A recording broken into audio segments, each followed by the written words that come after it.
Veš, o čem govorim, kaj ne? Poznaš ta viralni trenutek. Zagotovo si že videla ta viralni trenutek. Mislim, da je preplavil internet, ali ni tako?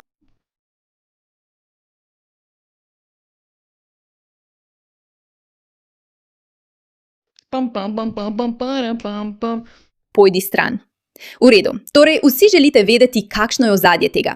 To je bilo dolgo, res dolgo merjenje s pogledi med to belo igralko in to temnopolto igralko v ženski NBA. Zakaj omenjam njuno raso? No, ne zato, ker bi me njuna rasa posebej zanimala, ampak zato, ker je to pomembno za zgodbo, saj je to povzročilo takšen hrup. Poleg tega, da je to naredilo to igralko, Sophie Cunningham, ki igra v WNBA, za pravo legendo, ker je tako intenzivno gledala nekoga, za katerega je verjela, da je naredil prekršek, je to sprožilo tudi ogromno razpravo o rasi. Zdaj, veliko ljudi ne pozna ozadja tega videoposnetka in to ozadje je izjemno pomembno, kot vedno, za razumevanje zgodbe. Torej, WNBA je znana po tem, da nima prav dobrih gledanosti. In tukaj se začne. Mislim, da je okoli 80% igralk temnopoltih. V redu, to je iz groka. Tukaj vidite statistiko. Približno 80% njihovih igralk je bilo temnopoltih. Zdaj, to ni razlog, zakaj je imela WNBA slabo gledanost. Bolj gre za to, da ženski športi običajno niso nekaj, kar bi ljudem prinašalo veliko navdušenja. Ljudje jih preprosto ne gledajo pogosto. In tudi zato, ker je proračun za trženje ženskih športov veliko nižji kot za moške športe, kar se je skozi leta počasi začelo spreminjati. V zadnjem času so začeli uvajati nekatere izmed teh belih igralk, ki so si res pridobile občinstvo, ker imajo osebnost. In poleg tega se je v teh igrah pojavil res zanimiv pojav, kjer je bilo prekršek za prekrškom proti belim igralkam. Strani temnopoltih igralk, ki so recimo temu pogosto zelo politično motivirane, predstavljajo BLM in tako dalje, sploh se niso bale vpletati politike v to. In ti prekrški so bili nekako skoraj kot nočem jih kar odpisati. V redu, tukaj je majhna kompilacija.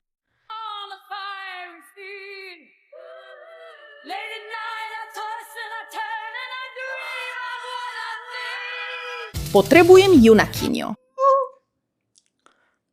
V redu, iz nekega razloga postaja ta ženski šport vedno bolj in bolj nasilen. In kljub temu se ne naredi veliko, da bi to ustavili. Poglej to, prav. To je res zelo nasilno. In samo da veste, po tistem videu je dekle, ki je napadlo drugo dekle, dobilo le eno tekmo prepovedi igranja in kazen v višini $1000. To je šala, dobesedno jo je davila, prav? Ampak opažamo vedno več takšnih nagnjenj, kot je, ne vem, nasilje. Nasilje, ki se sploh ne zdi primerno za igro. In seveda imate tisti zelo viralni trenutek, ko je ta belka naredila to proti temnopoltim. In temnopolti so bili popolnoma iz sebe, zaradi tega temu pravijo BLM 2.0, ker naj bi izzivala na podlagi rase. Ko pa v resnici mislim, če si ogledate posnetke iz zakulisja, oziroma ne iz zakulisja, ampak so same tekme, kaj se je dejansko zgodilo pred tem trenutkom, ne vem, ali je razlog, da kaže nanjo res izzivanje na podlagi rase, ali pa je to preprosto zaradi prekrška, ki se je zgodil na igrišču. Poglejmo, zelo me zanimajo vaša mnenja. Preprosto poimenujte, kar je rasizem. Začelo se je s Caitlin Clark in zdaj sem to jaz. Vsi to vidite. Ko beli igralci začnejo igrati na visoki ravni, smo naenkrat domišljavi, si zaslužimo udarec ali pa smo preveč čustveni. Bodimo iskreni, preprosto jim ni všeč, ko bele punce prevladujejo v njihovi igri. Bila sem udarjena s komolcem, odrinjena. Celo igralke so mi med igro šepetale grožnje. In zakaj? Ker igram na polno, ker ne popuščam. To ni samo fizično, to je namerno, to je sovraštvo. In o tem ne bom več tiho. Če me kdo umazano udari, bom vrnila. Pika. To sem že naredila in bom spet. Nisem tukaj, da bi igrala žrtev. Tukaj sem, da tekmujem. Ampak nikoli ne bom dovolila, da bi me kdo poniževal samo zaradi barve moje kože. Če misliš, da bom to kar sprejela in se smehljala, si izbral napačno. In Caitlin, ona je šla skozi isto sranje. Vidimo vzorec in liga bi ga morala začeti opažati tudi.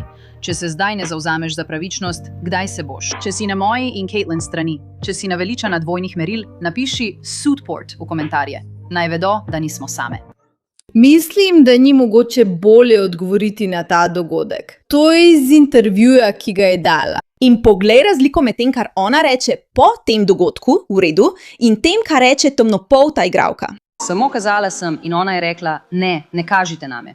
In jaz sem si mislila, tega ne bi smela reči. In nisem rekla niti besede. To je res tako dober trenutek.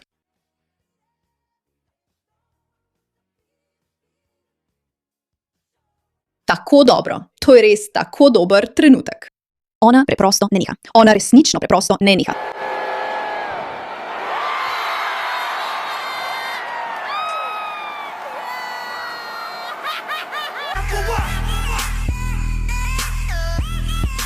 Prav, mislim, da se lahko vsi strinjamo, da je ta ženska res prava frajerka. In zdaj razumem, zakaj gledanost narašča, ker jo želim gledati. Gledala bi dobesedno vse, kar počne. Njena drža je tako zanimiva, tako je zabavna in ne dovoli, da bi jo kdo ustrahoval. Mislim, poglejte, preprosto tega ne dovoli. Preprosto tega ne dovoli. Preprosto ne bo odnehala. In seveda, memi o tem so nori. Internet je zaradi tega popolnoma ponorel. Prav. Torej, kot sem rekla, tukaj je kontekst tega trenutka. To je ista stara tema, povej. To je prekršek, kaj ne?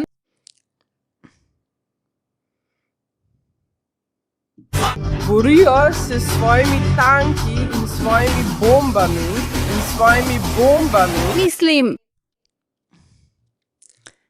kaj ne? Kar naprej dela prekršek za prekrškom, za prekrškom, za prekrškom. Prav? Udarijo, napadejo jo. In sodniki ne naredijo nič glede tega. Zdaj ne vem za vas. Dejstvo, da ženski športi dobivajo sloves zaradi nekakšnega prepira med dvema osebama, me frustrira. Ampak mislim, da je to tudi pomemben pokazatelj dejstva, da pogosto govorimo o rasi in pogosto sploh ne opazimo, da so včasih prav belci tisti, ki v igri trpijo zaradi tega rasizma. Jaz sem nora. Veš, igranje v igri, biti suspendirana, celotna zgodba, ki se tam zunaj ustvarja. Žalostno je, da je prišlo do tega zaradi košarke. Veliko nas, jaz in Tudor, sploh nismo vedeli, da se je ta dogodek zgodil, dokler ni bila tekma že mimo. In zdaj nas prikazujejo kot nasilneže in prejemamo grožnje s smrtjo. To je res nesprejemljivo. To je nekaj, kar se mora v tej ligi spremeniti. Vedela sem, da bo trajalo le sekundo. Dobesedno sekundo, preden se začne celotna zgodba o rasizmu. Mi smo žrtve, vse to.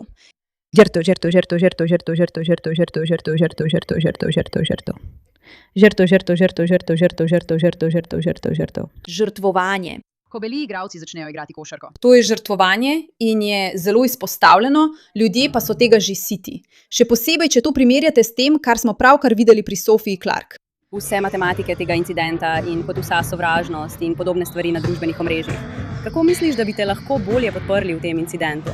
Mislim, da sploh ne gre za suspenzijo. Če so menili, da je to v tistem trenutku potrebno, naj bo tako. Ampak mislim, da je veliko drugih situacij, za katere bi lahko rekli isto.